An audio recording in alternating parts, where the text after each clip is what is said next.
listening to the Retina UK Talking Books Peer Support Group meeting recorded Wednesday, the 29th of April 2026. Shall I start, Cindy? Yeah, go for it. Good evening, everybody. Welcome. It's lovely to see so many of you here. And Cindy and I are just over the moon, and Mark and Caroline, I'm sure, and all of you, that our WhatsApp group is growing and everybody's really sharing everything. It's been brilliant. So without further ado, thank you so much, John, for offering to be our guest speaker for this evening. And I know that you're going to be talking about Audible. So I'm just going to hand over to you, and then when we've done the presentation and any questions, we're going to move on to the book review. Cindy's been getting a tan in Thailand, so we haven't had a chance really to talk too much about the meeting. So Cindy, I'm going to leave you to pick up after John's presentation for the book review, if that's okay. Yeah, that's fine. John, over to you. Thank you. Lovely. Thank you, Jane and Cindy. So thank you for giving me an opportunity to have a talk about Audible with you. As Mark said in the introductory notes to the meeting, I've been using Audible now for about 11 years or so. I've quite an eclectic taste in books, everything from self-development books to autobiographies to crime thrillers to poetry. So I've got quite a few in the library now. On the screen, you can see a document that I prepared, which we'll share after the meeting, which is a guide I've compiled about Audible and its key features. It's supposed to be sort of a practically based and gives you information on how best to use it and what sort of information you would find on Audible. So I'm going to speak for about 10 minutes. So I'm not going to go through all of this. I'm just going to go through roughly the first half of it. And then if there are any questions, we can hopefully pick them up at the end and we can have a little discussion on what other people think of Audible, good points, and if there's been any issues. So I'll crack on. So this is really to highlight Audible's key features, the account basics, and finding books. I won't cover playback controls or managing the library because we're not going to have time. So first of all, what is Audible? I'm going to assume nothing and start from scratch. So it's a podcast and Audible based service that's owned by Amazon. It's got a catalogue of over 900,000 titles, which is organised through different categories and subcategories. I think when I checked on the website last night, there were 24 main categories and, well, it looked like hundreds of subcategories. And you can access it via the Audible app, which you can download on iOS or Android, or you can access it via the website. It's also available through Alexa, so you can set up enable an Alexa skill to use Audible on Alexa as well. And I believe some Kindle devices are also available for using Audible. You can buy audiobooks outright. You can subscribe for credits to buy books and member benefits. And you can stream titles without buying them from the Audio Plus catalogue. So this Audible Plus catalogue includes thousands of select Audible original titles, which are audiobooks and titles, and it can include things like full cast dramatizations of different books as well. So there's quite a few titles there as part of your certain membership.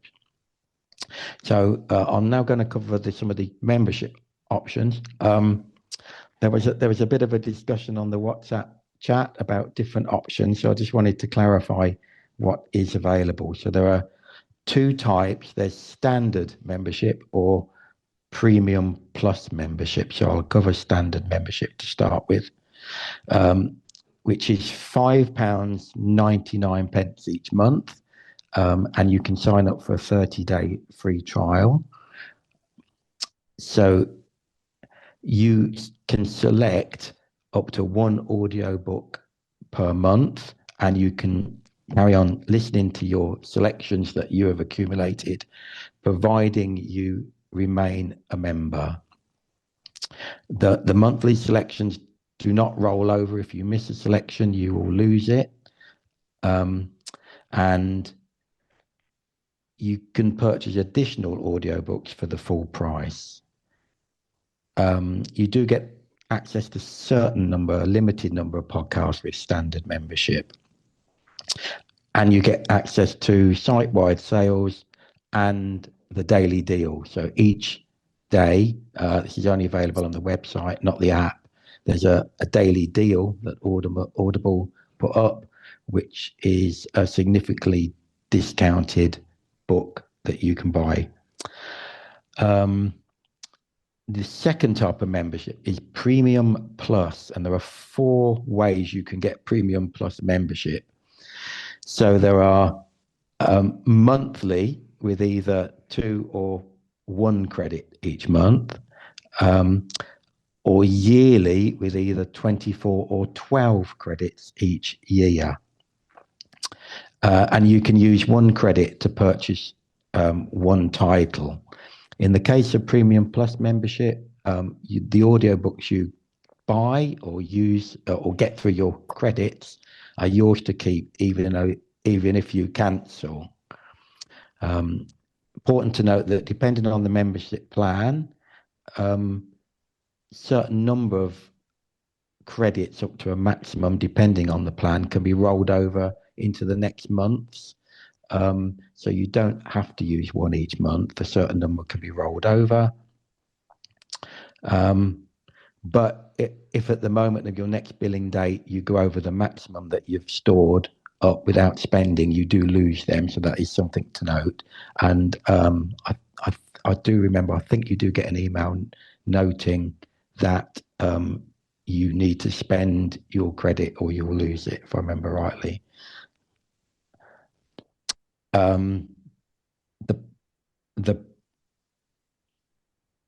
Let's make a note of that. You get exclusive discounts on many other titles as well through Audible Plus membership. If you end up using all of your credits and you're down to 0, you can buy an additional credit or another batch of 3 credits or a batch of 5 credits. You also have unlimited access to the Audible catalogue.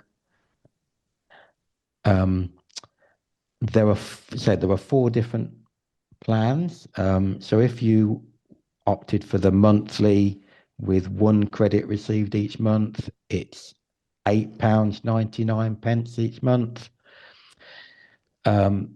If it's Premium Plus with 2 credits received each month, you pay £14.99. If it's annual with 12 credits, it's £69.99, and 24 credits annual membership is £106. No, sorry, I think £109.99 or £106.99. No, sorry, got that right. £109.99. Got it right first time. So you can also note that Audible membership is available as a gift, and you can purchase, I think, 1, 3, 6 or 12 months plans as gifts, and credits are also available as gifts.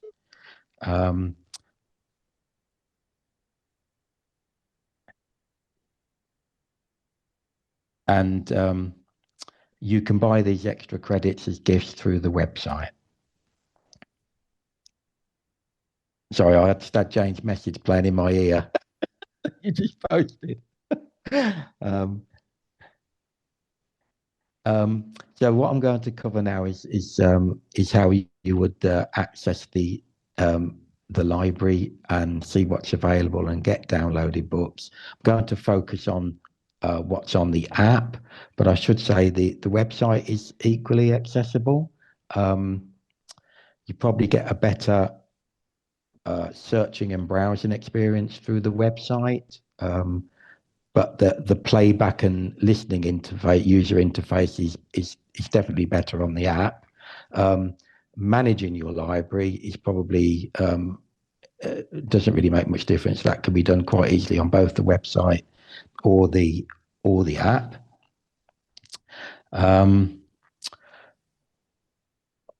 So you can sign into Audible with an Amazon account if you have one.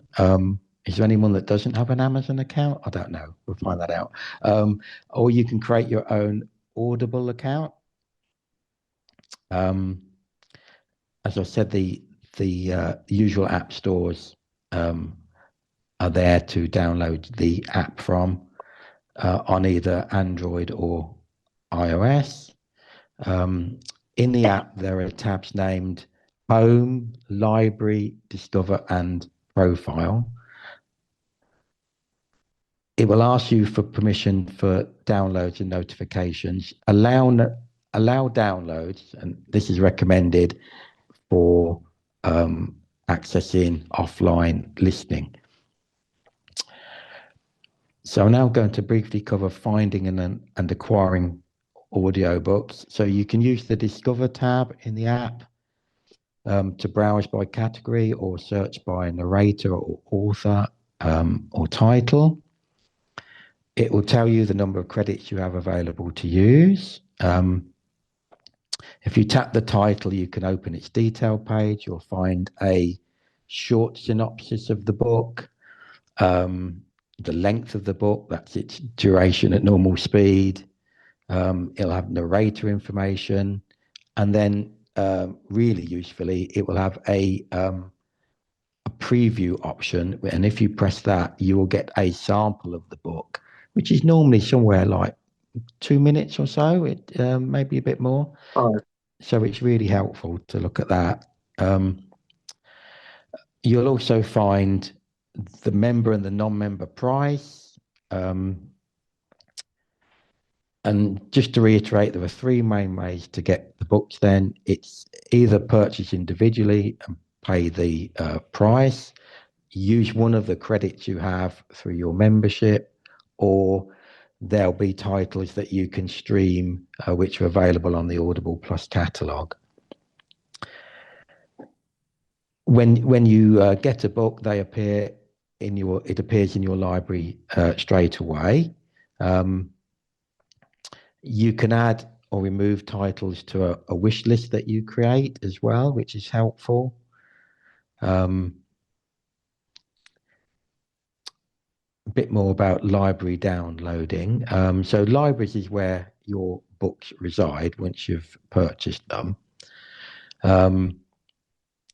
If you tap the title in your library, it will either download it or start playback. You can delete downloads from the book options to free up space on your device, and you can opt in settings to do this automatically when the book is finished, which is really helpful. But you don't lose the book; it remains in your library, but it remains in the cloud rather than on your device. Another useful tip is you can use filters. You can use filters to help organize the books. So you can have the books in your library filtered by in progress, finished or not started. You can also filter by downloaded or not downloaded. And Audible also provides some lists that you can filter by. So the default lists are series, genres, authors, your wish list, favorites which you can mark, and you also can create your own named collection list, which is quite helpful as well. So I'm going to stop there. In the rest of the guide, there's information on some of the playback settings, the basic settings, some more advanced settings that you'll use less frequently, like creating clips and notes and bookmarks which is quite helpful. And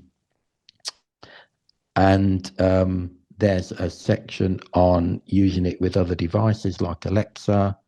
There's a section on hints and tips, and another one on troubleshooting. There's a really good, you can contact the help and support services for Audible through the app and the website quite easily. I've never had to do that thing. So I've got no experience of using that. I'd be interested if anybody's had to use customer services at all. So I'll stop there, and hopefully then we'll have time for some questions, and interested to know other people's experiences of Audible as well. And I see, Jane, you've already got 2 questions for me.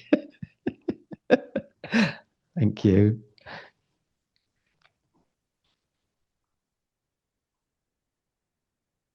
You gone? Right.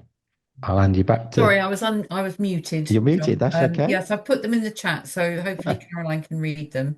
But they were the starter for 10, really. Yeah, very interesting conversation. So thank you for the presentation. That's fine. So I think the second one there was what subscription I have. Yeah. Well, when I first set it up, I'd set it up using the monthly one. So it's 2 credits each month for me. But I realised after we started chatting in the WhatsApp chat that I might as well buy the annual one, which works out a lot cheaper. I just haven't done it because I just never got around to switching. So that might be something I'll look into. So you can work out how many books I've got, because that's 2 credits each month for 12, 11 years. So there you go. Yeah. So it's a few hundred. Yeah. You see, I've got Audible, and I went for the 30-day free trial, and I'm sure for that 30 days or whatever they offered me, I got 3 credits. And then it's gone down to 1 credit. Yeah. So sometimes that's fine, and sometimes it's not enough. So I just wondered if, what the best way was and what other people's experiences were. Thank you. Well, yeah, the best value for money is clearly, if you can afford it, is to pay the annual membership, because the price per book or per credit is really good value for money at 24 credits for, was it about £110? Right. So less than 5 pence. So that's probably the best one. But I've just stuck with the monthly because that's how it was originally set up. Mm-hmm. And what was your first question, Jane? I missed. What was that one? That was about the bundles, because it so happened, laugh or not, that I'd read The Silent Patient about 5 years ago, and I have to confess that I couldn't remember it, and I'd already used my credit for the month, so I bought the book, and I didn't know whether if you bought bundles or bought extra credits, whether they were cheaper than buying the book on a one-off basis with your subscription. That's a very good question. I know when I've run out of credits before, I have bought extra credits. I don't remember them being expensive. How they compare to the actual price per credit in your membership plan, I'm not too sure. I probably didn't pay much attention because I was desperate to get some more credits. Okay, thanks, John. I'll hand over to other people now. Yeah, that's okay. Yeah, we've got a couple of hands up. So Stuart was first, and then Tafara is next, and then we've got one in the chat from Sheila after. So Stuart, you're up. Okay. Sorry, I'm just waiting for that message to finish playing.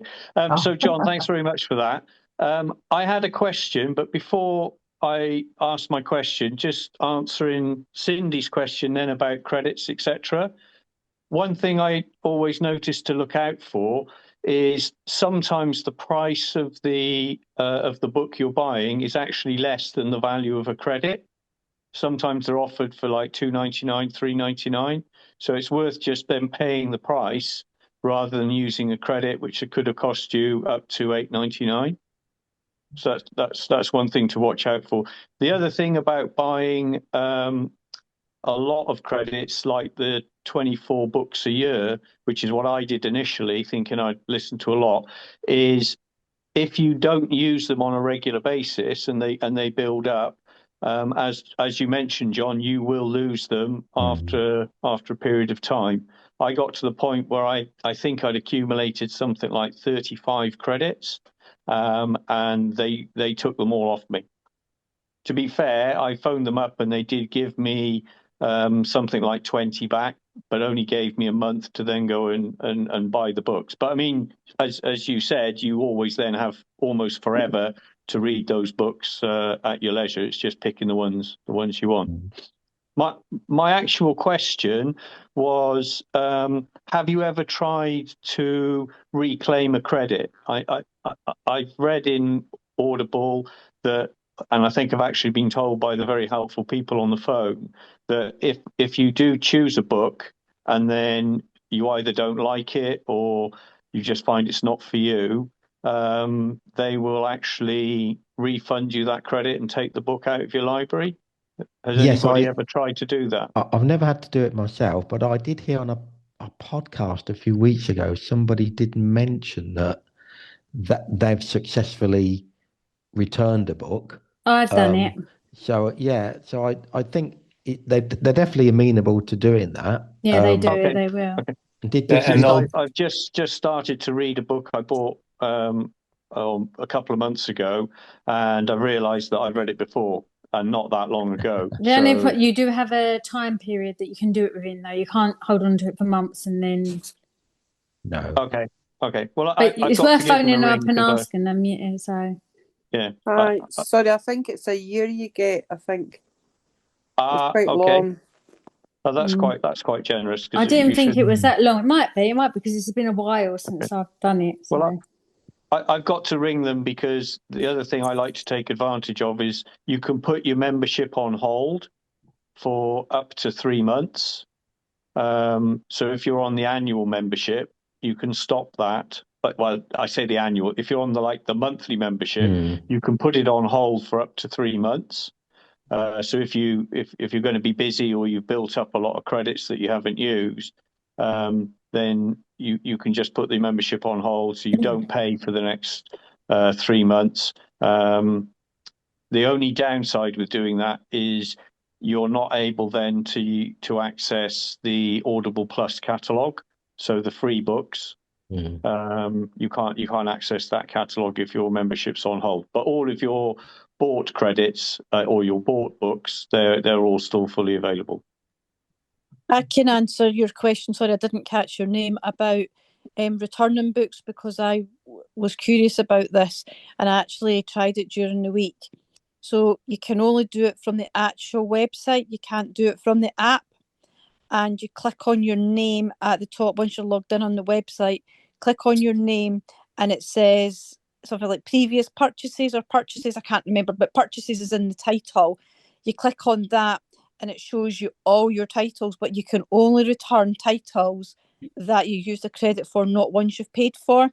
So I have to say, I actually got caught out with this because I had bought a couple of books. I thought, they sound really good. I knew you could return books, but I didn't realise it could only be credits. So that's just something to be aware of. I think eventually there is a limit of how many you can return, but I'm not sure that's ever really ever upheld. But you click, so say the title's just called The Snowman, for example. Beside it, it will say, it reads it out whether it's 1 credit or you've paid £2.99, and it says beside that, if it's 1 credit, return this title. Now, I've not done it all the way through, but you can do it from there, or just what you're saying, you can. And generally in the past I've phoned them because I didn't know how to return a title. Bear in mind that if you purchase one book and it's on the offer of buy one get one free, and you want to return one of those books, you lose both. You lose both of them. I discovered that recently. So just bear that in mind. So wait till you've read the second book before you return the first book, because I actually got caught out with that because I had bought, but it turned out the second book, unknown to me, or the first book I had actually read, but the second book I wanted to return, but unknown to me that's how the system worked. Along with just recently, I've changed from paying the £8.99 a month to I've taken out 12 credits, which is £69.99, which works out much more cost effective. So even if I spend another £40 on books, I'm still no more expensive than I was by paying £8.99 a month. Yeah, good point. Good point. Yeah. Does anyone find the app though, when you want to find the book that you want to listen to, you recently downloaded, sometimes it's difficult to find it? Well, because they've changed it along the top, you have to go in, and normally has you toggled on the tab something like continue listening, but you have to toggle to the left to audiobooks. Yeah. They've changed the layout of it, and that seems to be part of the problem. That took me ages to work out why I couldn't find all my books. But you have to go to the left to audiobooks. Yeah. There are different filters, so you just need to go through and make sure you've got the right ones selected. And also if you're having trouble finding it on the app, I've noticed it just seems to be a little bit, maybe slightly easier to go through on the website. All the titles you've got in your library. So yeah, I think so. So sometimes it's easier way. on the website, sometimes it's easier on the app. But you do everything in the end is achievable, isn't it? Yeah. Right. Sorry, guys, to jump in. Toff's got his hand up. He's just been waiting for a little while. Hi. Yep. Sorry. I just wanted to give my input because I've been using Audible for at least 10 years, and I read. So going back to I guess what the guest speaker was saying, using it is very much dependent on how many books you read. So I read well over 100 books a year. So I am on Audible every single day. So I think last year I read probably over 200 audiobooks. So for me, it was more beneficial to have the 24 credits. And someone also was mentioning about having a wish list, because in lots of cases I'll have things in my wish list, and you can easily sort your wish list by price, and then decide whether you want to purchase a book based on a credit, or if a book is, let's say, $1.99 or $2.99, you're far better off paying, because I essentially, if you work out how much a credit is worth, so in my case, because I've paid 24, I've paid for the 24 credits for a year, I know that on average a credit is maybe around about £4.50 or whatever it is. So any books over £4.50, I'll use a credit. Any books under that, I'll purchase outright because it's cheaper to do it that way. I've also returned books in the past, and you can return books, but as someone previously was saying, there is a limit. So you can return the books again, as was mentioned. If you go to your name and go to your listing history or recent purchases, you can do it that way. But then what you'll find is after you've done it 2 or 3 or 4 times, the option won't be there anymore, because you can only do it a handful of times, and then basically it freezes it, and then you're not allowed that for X amount of time. I don't know what that period of time is, but you can always call customer services, because they are pretty good if you're able to explain your situation, and then they will basically they're fairly accommodating. But then, as I say, because in my case, because I've been I'll probably go through over 100 books again this year, and I've been doing it for the past 10 years. So I spend a lot on credits. I'm always looking out for deals and sales. So in lots of cases, I have things in my wish list, and I'll just periodically refresh my wish list and check what's on sale in my wish list and go based on that. And then I also I read a lot in the Audible catalogue. But as someone else was mentioning, you need to be a member to have access to the Audible catalogue. One of the other things that I'm finding, so with using the app, finding a book, because there are various filters, and they're beneficial for various things. But if you want to know everything that's in your library, there's a filter on there called All, and that just shows everything in your library. So if you go to your library and just click on the filter at the top that says All, that basically shows everything. And if there's just too much in your library and you can't really find what you're looking for, then there's always the search option, and you can just basically search based on the title that you know. So this is in the app. You can search based on the author or the title, and then when the results come, you can find if you've got that in your library, it'll show up as being in your library. So that's one way of being able to find and access the book. Yeah, no, I just thought I'd give some information because as I say, I use Audible every day, and I've spent a lot of money on it. So I try to save wherever I can because it becomes quite an expensive. For me, it becomes quite expensive. But then it's just because I'm addicted to kind of, you pick up a series and you get engrossed in that series and things like that. But then I also, one of the other things that I do quite a bit is I use other sites. So there's plenty of books where I'm about to purchase it, and then I go and I check on RNAB reading services and find that it's available there. So I wouldn't buy it on Audible if I know I can just download it for free and listen to it on either RNAB reading services or BorrowBox or Cloud Library, because there are other reading services where you can get that same book for free. We are hoping to have speakers on Calabar and some of the other services as well, so we can have people can understand a little bit about those types of services as well. I think that maybe we could answer maybe one, maybe two push questions, then we're going to have to go on to the next part because time running away. No, that's cool, Cindy. Right, so just quickly, Sheila put a comment in the chat, which is linked into what obviously Toff was just saying. She just said, I've discovered it's a really good idea to put things in your wish list, especially if you're collecting a series by a favourite author, as Audible often put them on sale, though not usually the next one, but several further on. But this way you can collect them at a slightly cheaper price. So yeah, that was just Sheila's comment. I'm not sure if Kim was waving at me a minute ago, but she's just gone off for a sec. So I'm just going to go to Penny next, who's got her hand up.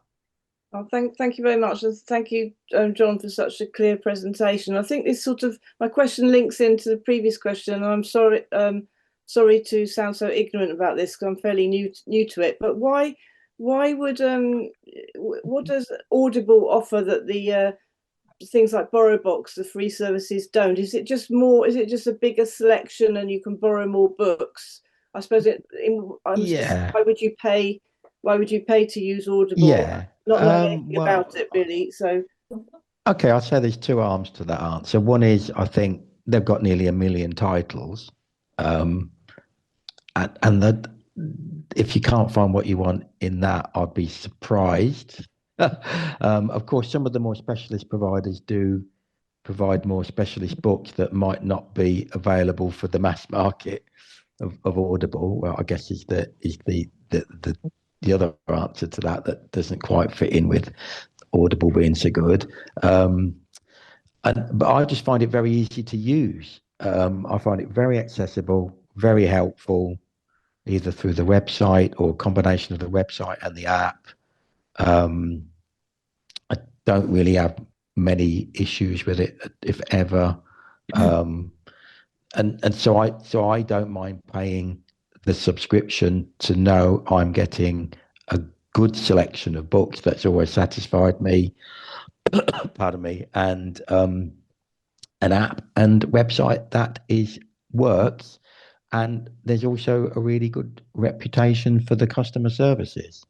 So that would be my really three reasons for using it. Yeah, no, they're all good reasons. That's really helpful. Thank you very much, John. Very, very quickly, if I could just come in on that, if nobody minds, is that one of the things Cindy and I were talking about is that Audible is a really good search engine for something that you might be interested in. And I think I'm right in saying, Cindy, that quite often you'll target a title, then you'll go on to the free services to see if it's available before you go to Audible to buy it. That's exactly what I do, yeah. Because Audible seems to have I've been using it for a long time as well, and there's only very recently have I found one book that Audible didn't have. But apart from that, but RNIB did. Now that is a miracle because always Audible will have the book and RNIB often won't. So the only time I use Audible is when I can't get it on the RNIB or Calabar because I have I use all three platforms. But Audible usually has everything. That's the difference, I think. And I think that's exactly the situation. Really saying, you were saying, weren't you, Tom? Yeah, because that's exactly the situation. Because sometimes I start with RNAB and I get into a series on, let's say, BorrowBox or Cloud Library, and I read book 1 and 2 in the series, and then that's it. Yeah. And then if I want to continue, I have to go to Audible. Yeah, that's it. Sorry, just quickly, Ian's got his hand up before you move on, if that's okay. Just to say, I also 10 years or plus Audible user, and I use get the max. I should probably do calculations and work out whether the max annual one is whether I'm getting. But yeah, it's the fact that you can get something for hopefully what works out at £4. What would, if you went into the bookshop on the day of release, could be like £20 for a novel these days. So that seems like quite a good deal. And a lot of a new book wouldn't necessarily appear in a lot of other libraries That's true. until a few months later. I mean, one other feature, I don't know whether it actually would appeal to anyone, but I did do this at the beginning when I was sort of, I had a bit more sight, is that you can, because it's Amazon, it does work with Kindle in terms of, I mean, not every book, but a lot of the books, if you had a book and you could just about see it on a Kindle device, you can also, usually for a quid or so more, add the Audible book, so you can actually follow along on screen and in the audio synchronized. It's all sort of, so I mean, a friend of mine told me about this because his child was having troubles with what do you call it? Reading difficulties. Dyslexia. So he was reading the Harry Potter books, for instance, on screen, but also with the audio synchronized. That's really good. I think did help. Sounds a bit overwhelming for someone to absorb, but it does sound really good. Yeah, I mean, I did it at the beginning and I found it helpful, but I think as my vision got worse, I sort of didn't quite need it. But I think maybe for some people who are on the maybe a point in their sight loss journey where they might be resistant to audio books, it might be a good way to sort of introduce them to it and ease them into it. So just a thought. Great tip. That's a good point. Good tip. Go on, Cindy. I was going to say, I think we should move on. Sharon has got a hand up, but yeah, like you say, we might have to move on. Right, Sharon, or is it really? Is it quick? I'll leave it with you guys. Yeah, it's just very quick to say. I was looking for another device to listen to audiobooks on, and I thought about trying to get a Kindle because they're one of the cheaper tablets, and they don't have a port for plugging headphones physically in, but you can use your Kindle and Bluetooth your books through that way, and that might be a cheaper way of a device if you don't want to do it on your phone. That was all I was going to say. Fabulous, thanks, Sharon. Thank you. So in our last meeting, everyone was saying that they would like a little bit of both, so a bit of tech and a bit of the book discussion, but we hadn't organised a book to discuss this time. And for those people that are in the WhatsApp group, there was some discussion about a book that we were going to use this time, but then we left it a little bit late, really, to give people time to read the book. So what was decided was that a book called The Silent Patient, which is actually, in my opinion, a really good book, and it's very popular, and a lot of people have already read that book. So in the WhatsApp group, it was decided that maybe it'd be a good idea to discuss this book in particular. So if you have read it, then you can join in with the questions. But if you haven't read it, it's probably still quite interesting to see what sort of things the book has involved. Is anybody brave enough has read the book, brave enough to give a synopsis of the book? Can I just say that if anyone's thinking of reading the book, they should probably not listen to what people are going to say about it. That is actually very, very true. Yeah. Unless you've got no intention of reading the book. I can try and give a synopsis. Please. And then someone without telling the without the spoiler. Without the spoiler. Yeah. I guess essentially you've got a situation where a psychiatrist he's essentially looking to expand his horizons. He's kind of thinks that he's kind of gifted in the art of dealing with people with specific mental health conditions. So he basically makes a move from one particular clinic to another clinic because he wants to work with a particular patient, a patient that basically has been silent. So basically this patient has been convicted of murder, but has remained silent, hasn't spoken about anything, and no one knows essentially what really went on because the patient's silent and just doesn't speak. So this patient is in a psychiatric ward, and this particular psychiatrist thinks that he can get to the root of this particular patient. He kind of thinks that he's got the gift of being able to unpick what lies behind this particular patient.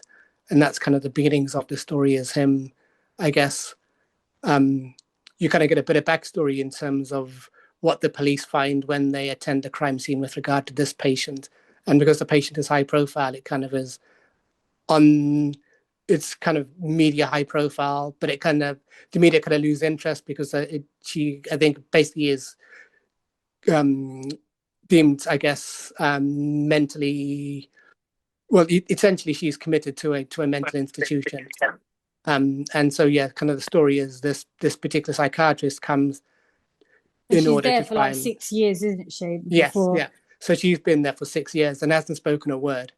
And he basically now is coming to work with her, but he's kind of trying to not let anyone know that he kind of has this ambition of almost like, well, I think I know the how to unpick the story behind her, kind of thing. So he's kind of covertly trying to get things his own way in terms of work with this particular patient because he just has his own kind of agenda.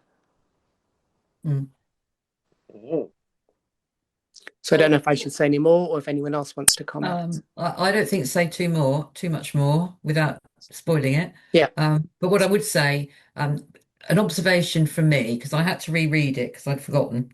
And my observation was that the setup and the backstory was really, really good. And then about halfway through, I don't know if anybody's watched Silent Witness. And with Silent Witness, I really loved that series for a while. And then I started to think, but actually, it isn't that person's job. If you do postmortems, you shouldn't be investigating the crime. And I was thinking, oh, this is going a bit off-piste. And then it came back round to the story, and that's when I picked up again, and I thought it was brilliant. So for me, first third, brilliant. Middle, I was a little bit, ooh, I'm not sure now. It's going a bit off where it should be, and then it came back on track, and the end was brilliant. That's what I thought. I completely agree with that. Yeah. I think I've come across a few of these because there's like a book fantastic series of books by an author called A.K. Turner, which is essentially a post-mortem technician. So she's a post-mortem technician, but she kind of gets sucked into wanting to investigate the reason why people have ended up in the morgue, kind of thing. And it's a bit like, all of a sudden they're detectives, and it's like, oh, okay, as opposed to just. So coming back to the book, the first question is, if anyone wants to leave now and wants to read the book, I suggest they leave the group. So I guess the first question we've kind of answered already. So did you like the book? Is there anyone that didn't like the book?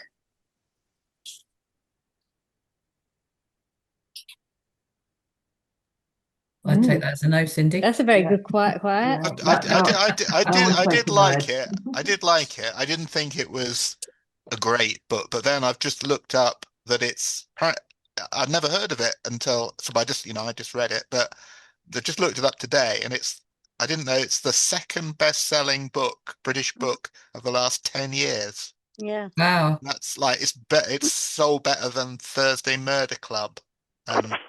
Apparently the only better selling book, which might be one for the future of us to read, is Matt Haig, The Midnight Library, apparently.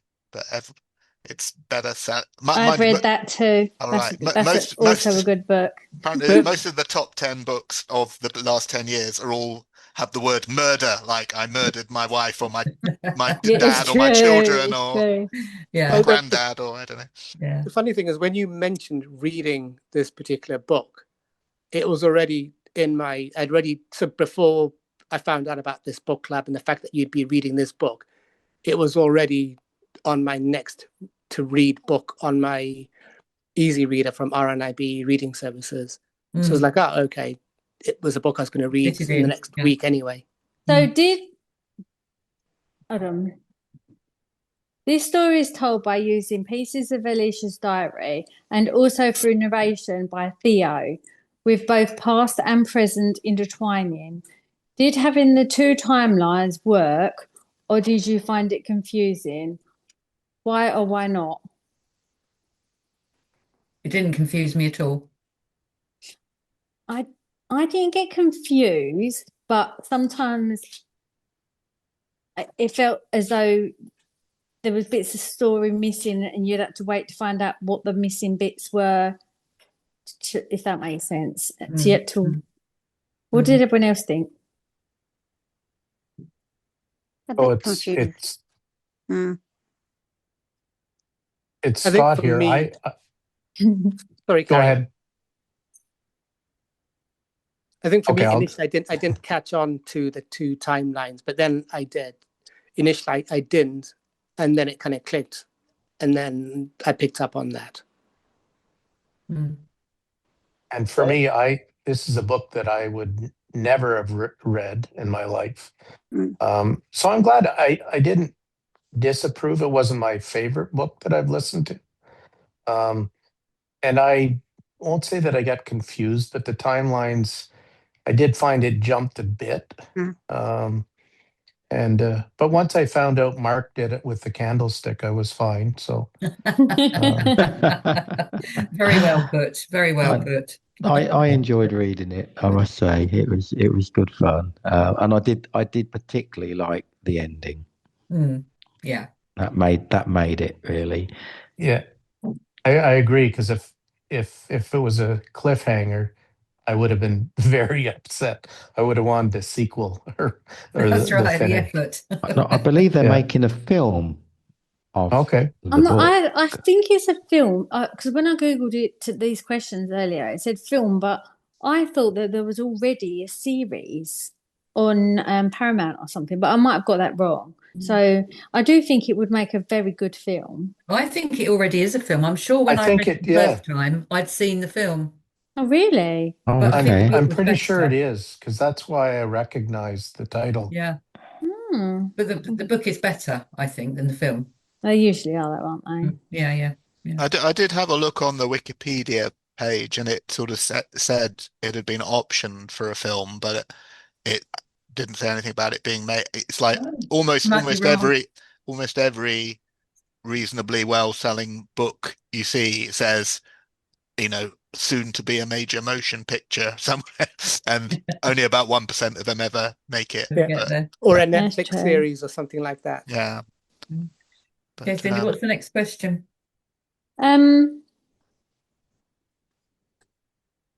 How would you describe Alicia's appearance and the life she has led up until the time she kills her husband? What was your initial sense of why Alicia refused to speak?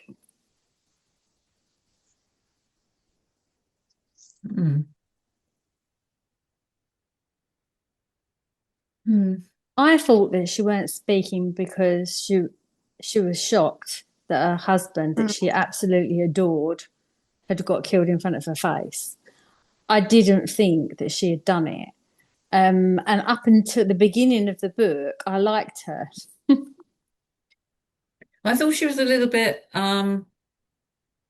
unstable, but not in a psychotic way. Yeah, that's what I thought. And a little bit besotted by her husband. Why would that be? But at that point, you didn't know why that might be. So, yeah, it's difficult to answer that question without giving away the plot.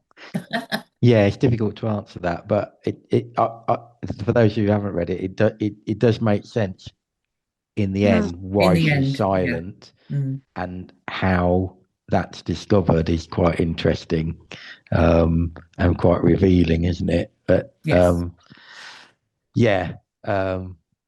it's difficult to judge to start with.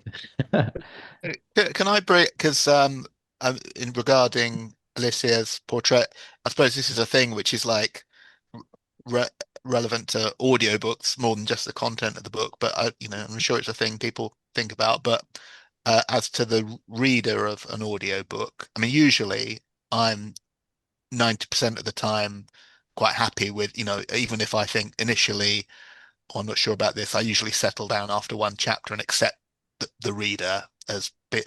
But I think I found the reader of Theo, the male character, to be good, and the reader of the female character, Alicia, was good, but she didn't somehow sound like the character that she was describing in my head. I mean, I think you've got such a good point there. I never realised that, but you're absolutely right. You're right. Now you've said it. Yeah. I somehow imagine a painter being a little bit more sort of flamboyant. I know, maybe posh in inverted commas, but there's no reason why a painter should be posh. But somehow that character, I just imagined her being a bit more icy and fey and sort of dealy somehow, where she sounded like someone you'd enjoy a nice drink down the pub. Seemed like too nice almost. I think that's a really good point, and I'm very critical of narrators because to me it makes the story or not, as somebody quite new to audiobooks, because I didn't lose my sight very, very long ago. So yeah, I think that's a really, really good point. I agree with that, actually. I expected to have a little more of a dreamy voice. I don't know. I suppose another aspect of this is to have more than one narrator is interesting, because like sometimes I think I'm just happy to have one narrator all the way through, and whether they're being a female or male character, you just accept it. But sort of having the female narrator and the male narrator, I suppose they jarred a little bit, I suppose, didn't they? It might have helped with you understanding that, when you hear her, you're shifted back to her diary and back in time, so that in a way that can help. I guess it's sort of a balance between how far you go before it becomes like a full cast read, because as you were saying earlier about Audible, they've got things on there, and they've done a Harry Potter full cast audio, which is I guess like a radio play. So I guess there's audiobooks kind of start blurring into, are they becoming like a radio play? That's right. Like I'm sorry to interrupt. I'm sorry to interrupt. Go on. The Silent Patient, starring Anne Hathaway, has trailers out, so it is coming to theaters near you. Oh, okay. In 2026. Are you in England? No, I am not. I've actually just Googled the same it's me thing. and you, so we're all getting on a plane. Well, they're actually fan-made trailers. They're not official, so it's only rumours. Okay. Maybe are you in? Where are you? Canada. So maybe in Canada they're going to get it, and we are not. Or you're going to get it first. We'd be behind you, believe it or not. So, well, really, but there is Anne Hathaway's there's 3 or 4 other. Kate Winslet is in it. See, I did hear that Anne Hathaway was going to play it. I did. Did someone just say these are imaginary fan-made trailers of what because they can do quite clever things on YouTube with fan-made trailers. It's possible with AI these days. It's quite possible, but you'd have to be really working on it to think of all these actors and actresses to go ahead and I guess they have nothing better to do with themselves. So, and I will say that with the AI, they were talking about Audible, which I do use. Now I'm having to pay for it, but I use Perplexity, which is another AI server with a voice-to-voice option in it. And that's how I'm finding my books, because you are very lucky to have the RNIB. Some people might. I'm still using the RNIB book services because I can get my book in 5 minutes. Sela, which we use in Canada, which is the main one, it is just terrible and it usually sends the book back in text format, even though it's Audible that I want. I also use Libby, which I'm just starting to use, and I like that one too. So, but if you use the AI, if you can't find the book, because a lot of them you have to have the author's name or the book written exactly the way it is. In CELA, if I don't have it perfect, it says there's no books available, which is not always true. So yeah. So search your options. I know you have a lot of them over in the UK. So thank you. That's really useful. I'm going to be a bit of a party pooper chairperson now because it is coming up to 8:05. I think Cindy and I just at the end want to wrap up for 5 minutes. So do we want to do another 5 or 6 minutes on the book or There's longer? one more question which I think is quite interesting. Oh, go on then, Cindy. So hold on. Theo says, no one is born evil. That who we become depends on the environment in which we are born. By the end of the novel, he appears to change his mind, saying that perhaps some of us are born evil, and despite therapy, we remain that way. Which do you feel is true, and why? Whoa. Oh, that's deep. That's an hour's question, Cindy. It's a good question, though, isn't it? So, it's a really good question. Really good question. That's a group therapy thing. And that is a group therapy. A lot longer than an hour. I think one of the things that is somewhat fascinating about Theo is how he portrays himself against what his perspective is of his own his own mental psychiatric, the psychiatrist that looked after him when he went through kind of the mental difficulties that he went through, where he kind of thinks, oh, what would she think of me doing this? Oh, what would she think of this? And he initially kind of is using her as kind of a marker in terms of how to behave. And then he kind of thinks, no, actually, I want to do things. I want to, that doesn't jibe with how I want to do things. Mm. I think my perspective would be that if you take the physiological, scientific answer to the question, it would be that all animals and all mammals and all life is born the same, and it's your experiences and interactions that form you. If you have a belief that there are outside influences, then your belief might be different. I think that's how I would answer that question. Yeah, I think it's both. I think it's in your genes. I'm sure there's some genetic influence, but the vast majority of it would be about your nurturing in your early years. Yeah, I agree. As you grow I agree up, with that. which is sort of what Theo is saying is part of the story, isn't he?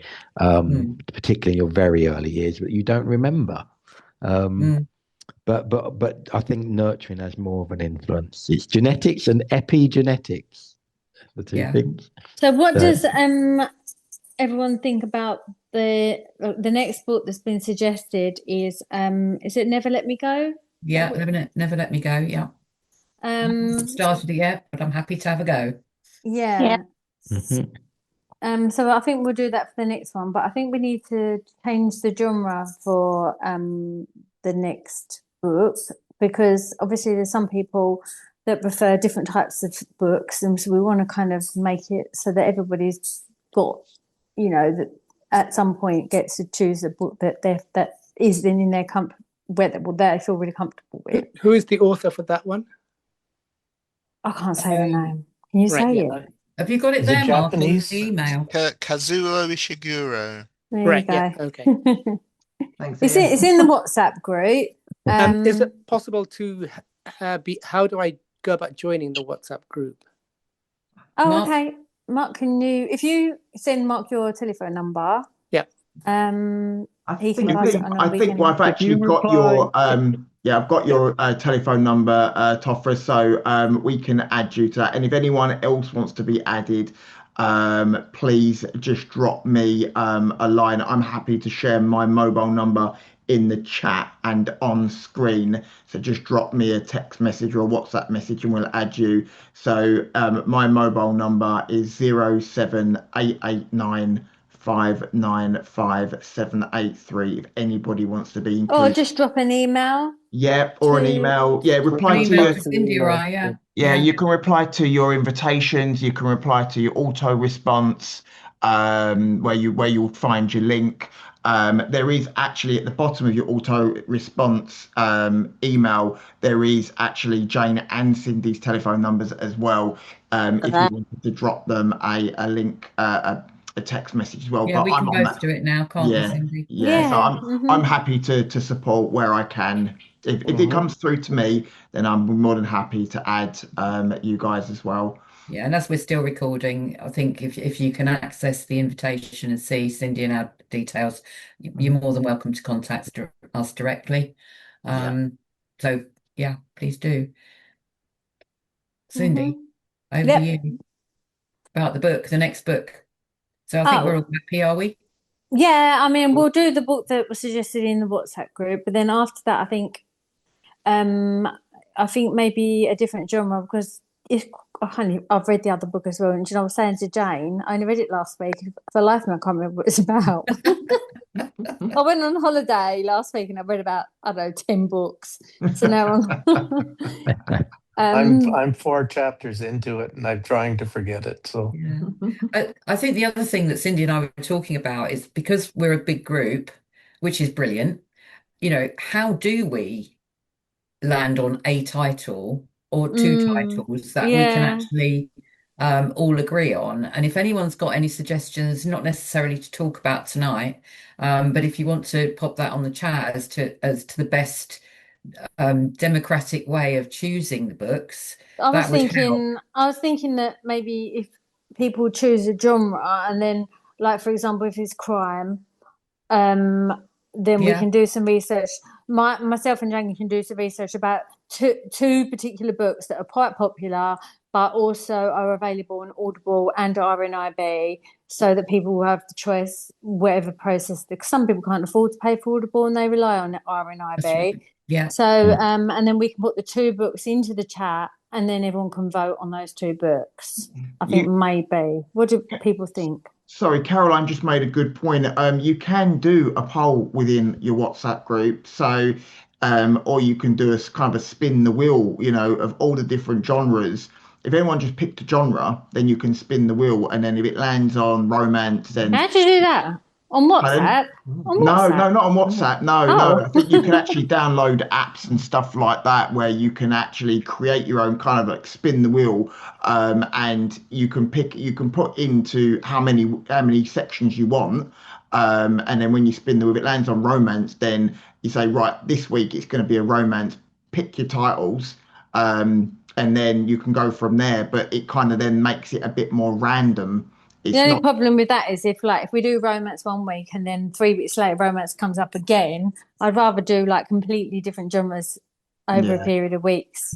Well, if you pick it the first week, though, we can eliminate off the wheel. Yeah, you can take it. Yeah, we'll eliminate it. Yeah, so it never repeats itself. So, can we look into that then, Cindy? About how I've never heard of it before. I'm happy to look into that. Yeah, I don't know whether it's worth finding out to going forward for the first for the next first book that we start, if there is a popular genre, because I guess if everyone really wants to go into, let's say, crime thrillers, or then we maybe start with that one. But I guess maybe it's a case of taking a poll to work out which genre is most popular, because it may well be that people are most keen on.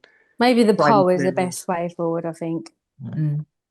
List the main categories. I think spin the wheel is good. My son does a thing where they choose a random piece of media, and I think spin the wheel approach means you don't, because if people pick from a poll, they either don't know the thing or they just pick one they've heard of, and then you never get anything interesting, if you know what I mean. So I don't mean I don't mean spin the wheel on the book, but the genre. So I mean the poll would be list all the genres and then one vote which genres everyone's mainly interested in. But when it comes to choosing a book, I think you're right. I think that everyone would go with what they're safe. And to be honest, the last book group that I was in, I would have never read 3/4 of the books, but about 3/4 of the books that I did read, I actually enjoyed. Yeah. So, I like the crime and the historical books, but I've read, the book today and the next one, I'm only a few chapters in, I'm struggling, but I still will read it. And, So is there a book length that we should be looking at, like hours wise? Because some of them are long, and then is it 10 hours, 14 hours? What do we?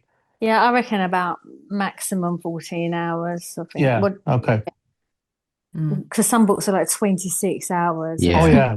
Too long. Yeah. Yeah. Then I start like losing interest, and I forget what happened in the beginning of the book. And probably to avoid things like, as much as I love this series, the Game of Thrones series, it's very complicated reading. It takes some serious concentration. So something that's not really complicated to follow is probably good too. Mark, I think I'm being picked on. Okay, so we've decided we'll poll through WhatsApp for genres, and then we'll do a spin the wheel at the next meeting for the title for the next meeting. Is that what we decided? Is that what we're saying? Yeah. Yeah, sounds good. Yeah. Yeah. I mean, I'm assuming if you spin the wheel, you can put down the books that people. Do you choose what you put in the wheel? Yeah, I think you can. I think you can tailor make them. You know, there's so many games on there. It's like you can actually customize and stuff like that. But I can have a little look to see what is out there. Are they accessible? These wheels. Well, if you've got your voiceover on, then it would imagine as soon as it clicked onto something, kind of like like Wheel of Fortune type thing, it will actually say what it's landed on. But let me do some investigating to see. You know what we can find out. You know, I mean, the simplest way is just to, you know, if you've got a list of 10 books, just put a number next to each of them, and then ask someone name a random number between 1 and 10, and then you just do that. It's the human way. Yeah. Do you know what? Yeah. Always simpler. Always simpler. Or you could make one that, you know, have a bit of cardboard and like you do Photoshop, you Names know, in the hat, Cindy, with the wheel. making it. Yeah. Someone can make the wheel. Is everybody happy with a 4 to 6 week window for the next one? Yeah, that's fine. Yeah, great. Yeah. Okay. Oh, and one more thing, sorry. There was one person in the WhatsApp group that isn't able to attend the group on a Wednesday. So is there anybody that wouldn't be able to attend on a Monday? Because obviously we're never going to please everybody. But if several people say, well, I can't do Monday, then we're not going to move it to a Monday when there's only one person that can't do the Wednesday, if that makes sense. Yeah. I can't I'll be do very Monday. tight. I can't. I host the gardening group on Monday from 1 to 2, which is 2 o'clock. We'd be starting, and we run over to about 2:30. So that's just me, though. I'm one person. So yeah, but there's one. That's 2, Scott, because I can't do Monday. Yeah, this is what Cindy and I were saying. Getting this number of people on a Wednesday might be sending us a sign that Wednesday is a good. We have got good responses, haven't we? Yeah, so I'm thinking that it'll have to be on a Wednesday, because if there's already 2 people that saying they can't do a Monday, then there's only one person that can't do a Wednesday, then therefore, you know, I think we'll have to. And Wednesdays is working. A lot of people can do Wednesdays, so I think that we'll stick to Wednesday. I think we'll have to. I just wanted to. I thought it was not good to ask anyway. Yeah, no. And we are recording, aren't we? So yeah. And the other thing is I think Christian said it's cricket, so I don't know how long his cricket season lasts. That's very true. Very true. Yeah. Okay, that's brilliant. Thank you very much. Right. Well, thanks everybody for coming, and it'd be brilliant if everyone can join the WhatsApp group so we can share more ideas and books. Because it's been actually quite active, and there's been some really good book suggestions in there, and I've read a couple more books based on that. So yeah, I think it's a brilliant group, and thanks again, John. If you're still with thank you so much, John. Is John putting that forward? That's been brilliant. Very good. Yeah. And next time, for everyone's information, Calibre, where fingers crossed we'll be attending to talk about their services. Yeah, I think I might ping you in the WhatsApp group about offline, because I've got the Easy Reader app. I can see Calibre audio in as one of the options. I've just looked into it. So that's something I might ask in the WhatsApp group, just to get a bit more information as to how that works. Yeah, of course. I mean, they're going to come to you and you'll be able to hear what they say anyway. So, but yeah, that's fine. We can always answer the questions. Lovely. Right, thanks everybody. Thank you ever so much, everyone. Thank It's you. lovely to see you all. Sorry, Thanks just for spending before the we time. go, Yeah. just a couple of things from Retina UK. If you are interested in other talking series peer support groups, we've got the Talking Tech peer support group next week on Wednesday, the 6th of May, and we've got a brand new company called Mavis Technology talking about their smart glasses that they launched yesterday. And also further into May on the 14th, we've got the next creative arts peer support group that's going to be hosted by Steve and Brian.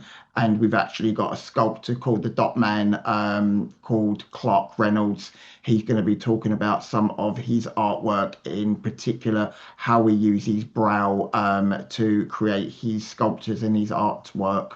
So there's just a couple of coming up, and then hopefully we'll have more from Home and Garden and Talking Travel later on in May and towards June as well. So if you are interested in any of those, please check our website. And also our annual conference is on 19th of September that will be held in Birmingham as well. So if you guys all wanted to get together, talk books, then come join us in person for our annual conference in Edgbaston Park Hotel and Conference Centre in Birmingham, and it starts from about 10 a.m. on the 19th of September. So just a couple of bits and pieces from Retina UK there. But any other WhatsApp groups, please let me know. We do have a tech group as well. So if you want to be added to that, let us know, and I can inform Anna and Ellie who run that WhatsApp chat. So thank you very much. I do apologise for jumping in there. That's right. Thanks, Mark. No worries. We forgot to do that bit, didn't we? Yeah. No, it's okay. No worries. No worries. We only added them today, so yeah, it was literally last minute. Fabulous. Right, Thank you bye, so much, everybody. Thanks. Thanks, Bye. everyone. Thanks, Bye. bye. Bye. Thanks. Bye. Bye. We hope you've enjoyed this Retina UK peer group recording. If you have any questions or queries regarding its content, or you would like to leave us some feedback, then please do get in touch. You can contact us via our helpline on 0300 111 4000, call the office team on 01280 821 334, or alternatively, you can contact us via email at services@retinauk.org.uk. If you are interested in creating your own peer support group and assisting Retina UK to grow our peer support group network and join our amazing team of volunteers, then please do get in touch by contacting us at info@retinauk.org.uk and speak to a member of staff to see how you can get involved. Thanks again for listening, and please stay tuned for more peer support group recordings coming throughout this year. Take care and all the best. Bye for now.